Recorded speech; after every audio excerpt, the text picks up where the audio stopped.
we have been covering it a good bit at Sportsnaut, but the transfer portal is just a fascinating element of the offseason now. We already saw it this month with the Ohio State starting quarterback entering the transfer portal. How much has that plus the NIL deals that some of these players are getting? And speaking of Ohio State, I just a story yesterday about rumors of maybe Marvin Harrison Jr. getting a massive one to maybe come back. How much has those two elements, NIL and transfer portal, really changed the sport and the way rosters are built, and then just trying to maintain them for coaches in college football?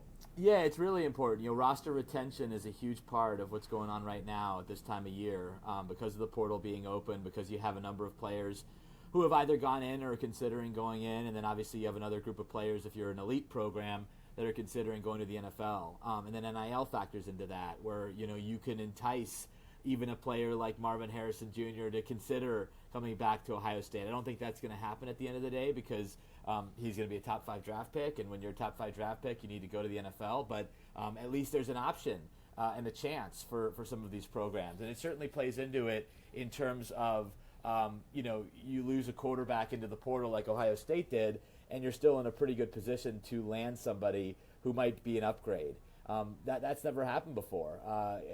Oftentimes when before the portal, you'd had a quarterback who would transfer, and you really were at a deficit at that point.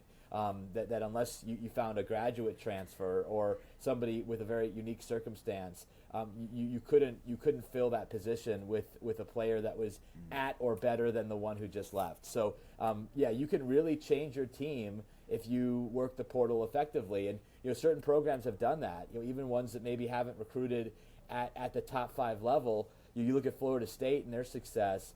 Still a good recruiting operation, but they're not recruiting at the level that they were when Jimbo Fisher was the coach. But they're also working the portal and NIL, which go together, about as well as any program in the country. So they've been able to add players like Jared Verse and other defensive linemen. They've been able to add receivers like Johnny Wilson. Even Jordan Travis was a transfer way back when at quarterback. So they've really changed their roster largely through the portal and their NIL operation.